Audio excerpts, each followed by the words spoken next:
Welcome back to Face the State. I'm Arianna Bennett. Thank you for keeping it here. Every year, nearly 20,000 people gain new skills, knowledge, and credits toward a degree at Truckee Meadows Community College. And now the college has a new leader at the helm. So Dr. Jeffrey Alexander, new president of TMCC, is here with me now. Thank you so much for coming on the show. Thank you so much, Arianna. It's wonderful to be here. Oh, well, I'm happy to hear it. You just took over. I mean, this just happened, but you're not new to TMCC. So tell me a little bit about your background. Correct. Thank you. I came to TMCC in 2021. We moved here from Colorado Springs. It was a strange time to pack up and sell your house in the middle of a pandemic, but I'm so glad we did. And we came here. I took the position at that time of Vice President of Academic Affairs. And I really enjoyed that role. I was there in that role for 4 years and learned a great deal about the college, the terrific team I work with, this wonderful community. We were new to Nevada. I had been to Reno once before in 2002. It's changed a lot. And we are so glad to be here, and I'm really happy to be in this new role. Yeah, that's a big leap then, moving on to a place you've only been once, but you're liking it here. Very much. Everything about the interview in 2021 was virtual. I couldn't visit. There was no travel permitted at that time, so it was a bit of a leap of faith, and it was well worth it. I always feel so bad for everyone who was a student during those pandemic years in college, because they miss out on so much. Yes. And then, graduated into a wild world of uncertainty, the Great Resignation and all of that. I wonder, was it like that also teaching, being an academic, not as a student, but on the other side? Absolutely. I recall being in the classroom in Colorado, measuring 6 feet between seats and, Xing out the ones you're not supposed to sit in. And we were doing all the things we could and all the things we were told to do as precautions. And when I came to Reno, TMCC was doing similar things, but they were starting to open up in 21 and things were changing. They'd had a drive-through graduation the previous spring, not quite the same, but then they had a walk-through at least the next year, and then by 22 we were back in business. And now here we are, and it's a distant memory. So has the experience at TMCC been fundamentally different from your previous academic experience, or is it a similar vibe from college to college? Well, I've been at both 2-year and 4-year institutions. I was in Wisconsin for quite some time, teaching at the University of Wisconsin at Parkside, not far from Chicago and Milwaukee. That was a lot of fun. And then I made the move to the 2-year college world in 2015 when I went to Colorado. And I really felt like that was where the action was, and that's where things were happening. Industry was taking advantage of the fantastic training opportunities at 2-year institutions. There's also the classic junior college model where students can get their 100 and 200 level courses done and affordably before they move on to university. And so that seemed like the right space, and it seemed like there were lots of adventures to be had, and so we made the move. And after coming here, the role is different, but so is the team. The team is bigger, the responsibilities are a little wider, you have more interaction with state representatives, reps from other schools, the state system, NSHE, and we just welcomed a new chancellor very recently. So now stepping into this role, there are all kinds of new opportunities to represent not only the institution, but Northern Nevada, the region, the employers here, and all the training opportunities that we offer. And when you say that's where the action is in the 2-year college situation, is that because 2-year colleges adapt a little faster to changing norms, to changing workforce needs? I know 4-year institutions tend to be at least notoriously slow to change. Sometimes it depends on the industry or the field. Some things in a 4-year atmosphere are happening really, really quickly. But here at a 2-year institution like TMCC, we can pivot very quickly. Often industry will come to us and say, look, we need this training program. We need these courses from your catalog. We want a sort of a la carte menu, if you will. And they want to choose based on the skill sets that they need to deliver for their workforce, and they need it quickly. And we met with, for example, representatives from Tesla in 2021 and 22, and they did that very thing and chose those courses. And we built a program for them and their trainees, their apprentices, who can now complete that in 4 weeks and be ready to be on the floor as an operator, and then perhaps later on train further to become a quality control engineer or something like that. And that is a very quick, rapid fire kind of approach to the training that they need, and then we can adjust it really to suit almost on the fly. Yeah, so useful too to the students because it's a less expensive way to go ahead and get those certifications that you need to get the jobs that are available right now. Right. Yeah. So then that said, taking over in this new position, what's at the top of your want list or your to-do list? Well, the first thing we had to do is see the end of the legislative session through and resolve all of that. And we're very pleased that the session ended at least the way it did. And it's always a surprise at the end to see how it will finally turn out. But all in all, I think the college is in good shape. And I think that the system is in good shape to see the training that we do move forward and to add the programs that we need to add for some of the employers in our region and for the students who are coming to see us. And to enroll. And I think that from there, really, the next things we need to do are just assess, how do we stand in the community? How do our programs stack up? We really want to do an analysis of all of our strengths and weaknesses, opportunities, and so forth. And then make plans based on that. We'll have a new strategic plan beginning in 2027. So we'll start planning for that next year. And that'll be a chance to gather input from all across the community, from across the college, all the different employee groups, and the students too, and to hear what it is they need. Do you have any big changes that you're kind of itching to make?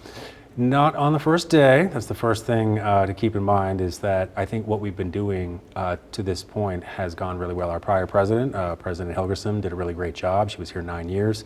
She did great things for the institution, moving forward initiatives like sustainability and ensuring that we can, reduce waste and be more, energy efficient and so forth. We've done great things in that regard.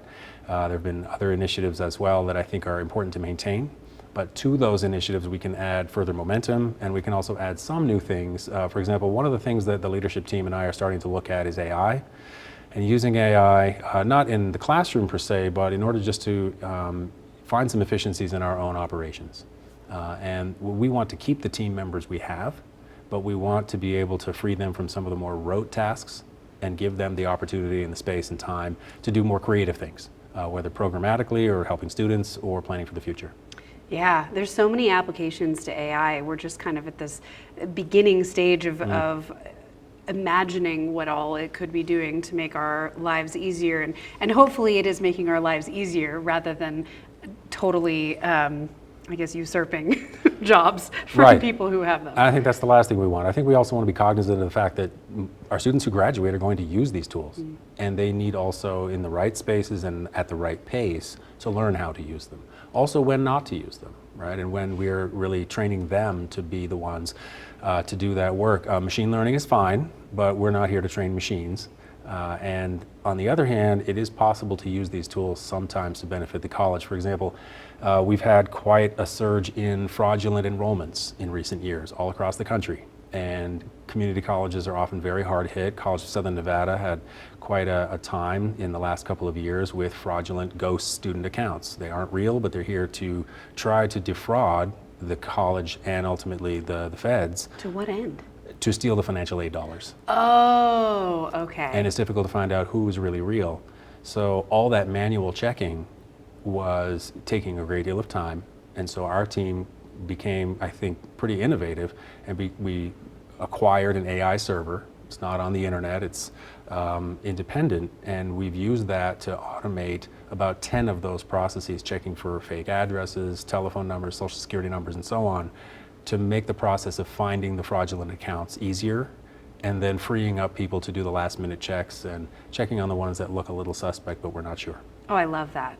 I think my favorite thing that I've heard someone say about AI is, can we program it to do stuff that I don't want to do and let me do the writing and the art and the music, and that, they're using AI for all these artistic things that we're like, no, people actually enjoy that. Yeah. Let's have AI do the drudgery, because that sounds like Absolutely. a great use of the technology. Absolutely. I think it can also be the palette that we mix the paints on. And then someone can use that as a way to accelerate the thought process, the writing process, and sometimes the artistic vision. Yeah. What would you say is the biggest challenge facing TMCC? Some of the big challenges we face, in addition to things like fraudulent enrollments and so forth, are ensuring that students can get not only to us, but through the program and finish. And I think colleges across the country historically have struggled with seeing students fade away from their program sometimes and not return the next semester. This is a big challenge for colleges and universities, but we're identifying the strategies that will help keep them in the program. Chiefly, the two biggest obstacles are time and money. If students have to work, and very often they do, part-time, sometimes even full-time, they're less likely to finish a program. So we want to be able to provide them with the scholarships and so forth. Donors are very generous in that regard. Our foundation team does a terrific job trying to curate those monies and bring in those dollars from very generous donors in our area. And we also struggle in trying to raise the dollars and the funds to obtain new equipment or new buildings and new facilities. Fortunately, the Governor's Office of Economic Development has been very generous and very helpful. Federal grants as well have been very helpful, and some of our local foundations like the Pennington Foundation, the Redfield Foundation, and others have really made very generous contributions, and even some private families as well, some of whom don't even wish to be named. And I find that amazing. The list is long. Any concerns, speaking of federal grants, about cuts coming from the federal government? There are a few challenging areas. I think it's different in both the two-year college and the four-year university world. I think some of the federal grants are under a lot of scrutiny now. That can impact the bottom line for many institutions. For us, fortunately, in recent days and weeks, we've heard some good news. Our TRIO Student Services program, for example, that helps low-income students achieve in college, was funded for the coming year. We heard recently that the training programs like that in our area have been funded as well, and we're very happy to hear that.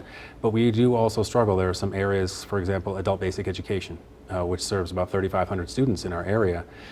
In just this last year, that's like high school equivalency, English language training, and so forth. This is an area that has had the funding held in recent days and weeks. And so for that, we're hopeful by the new federal fiscal, by October 1, to see those monies released to fund those programs, because they are very urgently needed. We need an educated workforce that speaks English well enough to be safe on the job, can understand OSHA training, for example, and safety training, and can also achieve a high school equivalency and a GED, and then carry on with their career. Yeah. All right, well, I mean, so interesting. We could continue talking about this for a good long time, but we're about out of time. So I guess just a final message, especially for students out there who might be considering attending TMCC or who attend now. Well, I think one of the great things, one of the bright spots we've developed in recent years is open educational resources, or OER we call it. These are really free digital textbooks or very inexpensive, under $40 digital resources. We're finding that this has been a tremendous boon for students who can then, it's an access issue, they can afford to come to college and stay in college for the next semester. It was about 6-8 months ago, I went outside and I found a receipt on the sidewalk outside one of our buildings, and it turned out to be from our bookstore, and it was for over $600.